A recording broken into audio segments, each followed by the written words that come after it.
Hi అండి అందరికీ. Please subscribe చేసుకొని లైక్ కొట్టండి. ఇక్కడ వచ్చేసి మనం ఎగ్ కర్రీ చేసుకుందాం. ఎగ్ కర్రీకి ముందు మనం కోడిగుడ్లు తీసుకొని కోడిగుడ్లను బాగా స్పూన్ తీసుకుని బాగా గిన్నెలో కొట్టేసి బాగా బీట్ చేసుకోవాలా.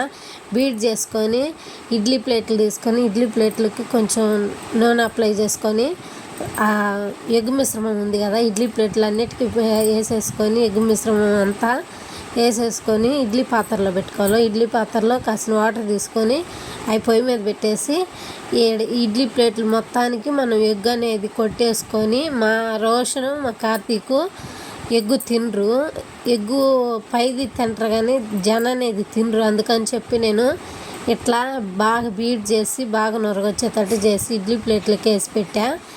ఇడ్లీలు అలా భలే వచ్చినాయి. ఇక్కడ వచ్చేసి మనం కడాయి పెట్టుకొని బాగా ఇడ్లీలు బాగా ఉడికించుకొని తీసుకొని పక్కన పెట్టుకోవాలి. తర్వాత కడాయి పెట్టుకొని 2 స్పూన్లు ఆయిల్ వేసుకొని ఉల్లిపాయలు వేసుకొని కొంచెం అల్లం వెల్లుల్లి పేస్ట్ వేసుకొని పచ్చివాసన పోయిందాక వేయించుకోవాలి. పచ్చివాసన పోయిందాక వేయించుకొని మనం ముందుగా ఎగ్ ఇడ్లీ అని రెడీ చేసుకున్నాం కదా, ఉడికినాయి కదా, వెంటనే తీయకుండా ఒక 5 నిమిషాల నుంచి తీసి ఒక ప్లేట్లకి వేసి పక్కన పెట్టేసుకోవాలా. ఇక్కడ వచ్చేసి ఉల్లిగడ్డలు బాగా ఫ్రై అయిపోయినాయి కదా, అల్లం వెల్లుల్లి పేస్ట్ కూడా ఫ్రై అయిపోయింది. ఇక్కడ మా పిల్లలు వంకాయలు దుంపలు కూడా తినరు. అందుకని చెప్పి నేను వేడి వాటర్లో వంకాయ ముక్కలు బంగాళదుంపలు ఉడికిచ్చా. వంకాయలేమో వేడి వాటర్లో వేసి తీసి కూరలో వేసా. ఇట్లా చేస్తే ఏంటంటే కూరలో కలిసిపోతాయి కదా, కూరలో కలిసిపోయేపాటికి వాళ్ళు తినేస్తారు తెలియక. అందుకని చెప్పి నేను వాళ్ళ చేత వంకాయలు బంగాళదుంపలు తినరని అలా చేస్తున్నా. ఇక్కడ ఒక 3 ఎర్రటి టమాటాలు తీసుకొని సన్నగా కోసుకొని ఆ టమాటాలు కూడా వేసుకొని బాగా కలుపుకోవాలి. బాగా కలుపుకున్న తర్వాత దీనిలో కొంచెం ఉప్పు పసుపు వేసుకోవాలి.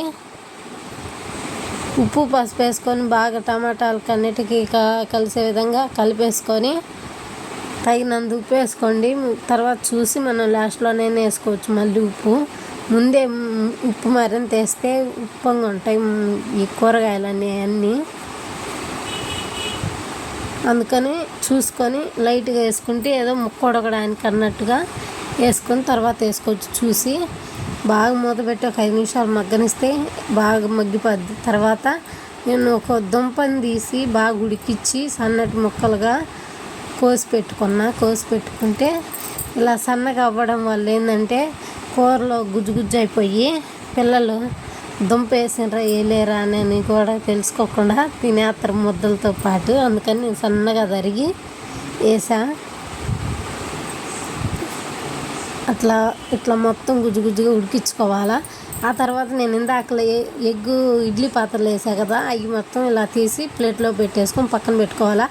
ఇక్కడ చికెన్ మసాలా, కారం, గరం మసాలా అన్నీ వేసా. నేను కారం గరం మసాలా రెండింట్లోనే తయారు చేసుకున్నా, బయట కొనుక్కొచ్చుకోవట్లా. అన్నీ నేను ఇంట్లోనే తయారు చేసుకుంటా. ధనియాల పొడి, కొబ్బరి పొడి, కారం అన్నీ కూడా ప్రతిదీ ఇంట్లోనే తయారు చేసుకుంటాం. మనం ఇంట్లో తయారు చేసుకుంటే బాగుంటాయి, కూరలలో వేసుకున్నా కానీ టేస్ట్గా ఉంటాయి.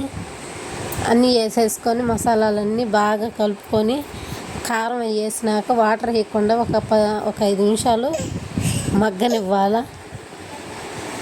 మగ్గనిచ్చి ఒక గ్లాస్ వాటర్ తీసుకొని గ్లాస్ వాటర్ పోసుకొని కొత్తిమీర కరివేపాకు కూడా వేసుకోండి.